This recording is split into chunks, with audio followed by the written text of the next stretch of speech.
Tiger Canyon lies northwest of Colesberg, 848 kilometers from Somerset West. Once through the Cliff Tunnel, the scenery becomes spectacular, with towering mountains on either side. The Veldskoen Padstal at the Doorns is a perfect stop for coffee and to purchase some snacks for along the way.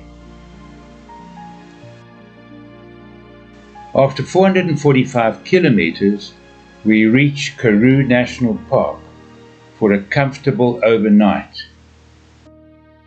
The landscape is spectacular, with the Nieuweveld mountain range as backdrop to the area. An ostrich is probably the first sign of wildlife you will see. Females are mostly grey-brown or beige, whereas males have black plumage. Mountain zebras form smaller herds than the plains zebra. They are boldly striped in black or dark brown, and no two individuals look exactly alike. The body is striped except for the belly, which is white. They roll in the sand a few times a day to groom and get rid of ticks and other parasites. Numbers of mountain zebra are slowly increasing, but they still appear on the endangered list. After unpacking, we went on a drive and were lucky to come across a secretary bird on the hunt. Leaving Karoo National Park after breakfast, the distance to Tiger Canyon is an easy 406 kilometers via Colesberg and the small town of Philippolis. The town is the birthplace of writer Sir Lawrence van der Post and Springbok rugby player Adrian Strauss. Emily Hobhouse, the anti-war activist, established a spinning and weaving school in Philippolis in 1905. The Tiger Canyon is only 26 kilometers away. The first few kilometers are on a tarred road and then gravel. Some wild horses appeared just before a sign confirming that we were on the right road. After going through a fence, we continued a short distance and reached the lodge. Besides a pond filled with noisy frogs at night, the splash pool and boma provide a relaxing area for enjoying lunch. The entrance to our bedroom is nestled in the midst of a rocky landscape. It is perched on the top side of a cliff overlooking the canyon below. Looking left from a narrow veranda shows the gorge curving into the distance. The rock face seems to have been made up of a multiplicity of nature's large blocks of granite. The railing from the veranda on our right is attached to the steep rocky wall. Shrubs and grasses have taken root close to the top of the ravine. An outdoor hot and cold shower offers a stunning view all around. Indoor, a bath and shower are also available. To set the scene, images of tigers decorate the walls and the pillows. The lodge has 3 bedrooms, and each guest couple have a dedicated guide and vehicle. Notice the windows close all the way to the top. Tigers are different to lions, and will jump up if a window is open. We are on the first of our game drives and stop at one of the many pools, this one with red-knobbed coots sailing around. Blue cranes take fright as we get nearby and fly off into the distance. The Cape ground squirrel has a distinctive white stripe running down its side. What excitement! A clear tiger's paw print was spotted on the road by our guide, and sure enough, one appeared. And then another. It is interesting to note that an original Bengal tiger pair arrived here in 2000. They now have fifth generation big cats. The tigers are born and raised here. They hunt, mate, and fight. Different markings distinguish each tiger, and all are given names. This one is known as Kumba, the Swahili name for roar. We follow them along the sandy track for a while, and one suddenly looks up. Two red hartebeest have just stopped grazing. We saw a total of 9 of 13 different individuals while we were there. At the start of the 20th century, there were around 100,000 wild tigers in the world. These animals are currently so endangered that there are fewer than 4,000 wild tigers left. This is an incredibly low number compared to more than 7,000 cheetahs and in excess of 18,000 rhinos worldwide. Zooming in, parts of the animal display interesting stripes and patterns of fur and their huge paws. Our guide had no problem identifying each tiger that we came across. These tigers preferred to hunt blue wildebeest, although they will also go for warthogs, which are similar to their diet of wild boar and water buffalo in India. The predator suddenly stops, and we follow the direction he is interested in. The red hartebeest and calf have also noticed possible danger. The blue wildebeest are oblivious to the danger lurking close by. The Cape wheat ear kept a wary eye on a puff adder that was gliding along nearby.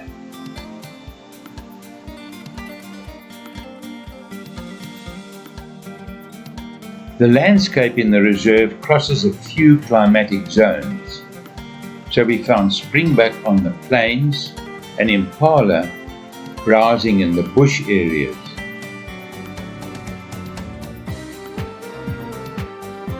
Bontebok are slightly darker than the blesbok and have white markings on the face, buttocks, and up to the tail. Water forms an important part of their habitat. Chicory is a branching, scraggly-looking plant which has edible leaves. Clouds and the setting sun signify that it is time to head back to the lodge. The next morning we explore another area of the reserve. It is rockier, and we hope to see cubs as the den is close by. The female, who 6 months ago bore 3 cubs, is not an albino but has a recessive gene. Each of her cubs, like the one facing her, has normal coloring. A second cub has just joined the scene. There must be some prey nearby. No point in staying, so off they go to join Dad. Male tigers are the largest cat species on the planet, and they can weigh up to 300 kilograms. The 3 cubs we came across were about 6 months old and very playful.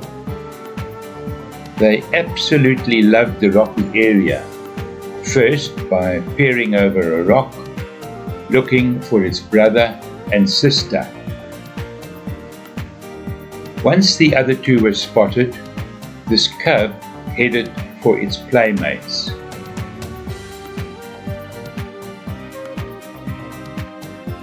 After a short pause, 2 of the other cubs came up the rocks.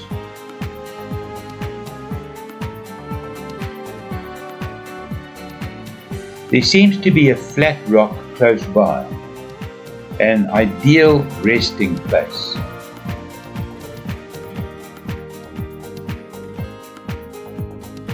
The other sibling has chosen a secluded spot. Other guests have arrived with their guide and are also circling the rocky outcrop. Tigers have no fear of size as lions do, so vehicles have windows right to the top, which must be closed if tigers get close. Grazing after good rains is plentiful in the Tiger Canyon area. Rocks provide a lookout point for pied crows, which perform a useful cleanup facility. There are a number of small natural ponds, which provide essential water for the animals as well as for the birds. Yellow-billed duck are common residents. We really love the white-faced whistling duck, which in Afrikaans is called nonnetjies eend. The red-billed teal is identified by its dark cap, pale cheeks, and red bill. The black-winged stilt has very long red legs and a thin, pointed black bill. African spoonbills feed with side-to-side sweeping of its spoon-like bill. We were lucky to come across a secretary bird with its magnificent head plumes. They are excellent snake catchers. The blue coran is a near-threatened endemic species found in the Karoo grassland. Notice the chick on the left. We came across a milk thistle plant growing along the edge of a river. It's amazing what color does by adding an extra element to a scene. The Karoo lily is widespread in southern Africa, occurring from Angola to Zimbabwe. This bulb species thrives in dry areas and can stay alive through long periods of drought. Cheetahs are to be seen in their own fenced-off area and totally fend for themselves. We witnessed a springbuck kill, and soon 2 cheetahs appeared to share in the spoils. It is interesting to note that the whole springbuck is devoured in about an hour, unlike lions, which leave some food for the following day. Cheetahs leave nothing behind. Once everything has been eaten, they are off. 3 cubs, of which we see 2 here in the nursery, lost their mother to a kidney disease, so are being hand-reared for eventual release. The third cub was much more adventurous and headed for a tree in the enclosure.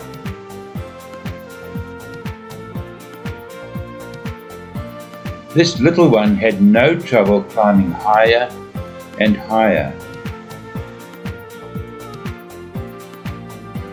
and then eventually peering down at us. One last view of the orphan cub, and we set off for a special celebration dinner. It was our 60th wedding anniversary celebration, and the staff had set up dinner in our room, surrounded by congratulatory messages. Our meal was sumptuous, followed by a huge cake, which we shared with the staff the next morning. Tiger Canyon had 13 tigers when we were there. We were able to find and photograph 9 of them. These big cats sleep between 16 and 18 hours a day, starting with a huge yawn and then finding a pillow in the form of a mate. While asleep and lying very still, the tiger gives an opportunity to get close-up images of the front and back of the ear. A noise or smell soon gets them up to survey the area. Waterbuck is another animal on their menu. Their preference is to hunt the bigger animals rather than the impala, springbuck and red hartebeest. A blue wildebeest is their number one choice, and this one senses trouble. The landscape supports 2 climatic zones, so the reserve caters for both springbuck and impala, similar to Makala and Pilanesberg. An electrified gate gives access to a beacon overlooking the Van der Kloof Dam. Some of you will know it as the P.K. Leroux Dam. It is the second largest dam by volume in the country. Our guide has brought snacks and wine to enjoy during sunset. We are on our way down a bumpy, rocky path, enjoying the changing colors of the beautiful landscape. A 3.6 meter high electrified fence surrounds the 6,100 hectare game reserve. A different pair of tigers prowling and picking up any scent in search of prey suddenly appeared. We are on our way to the lodge for our second and final night, and the evening lighting is superb. The sun was setting, so it was time to start the hunt, as tigers are mainly nocturnal hunters.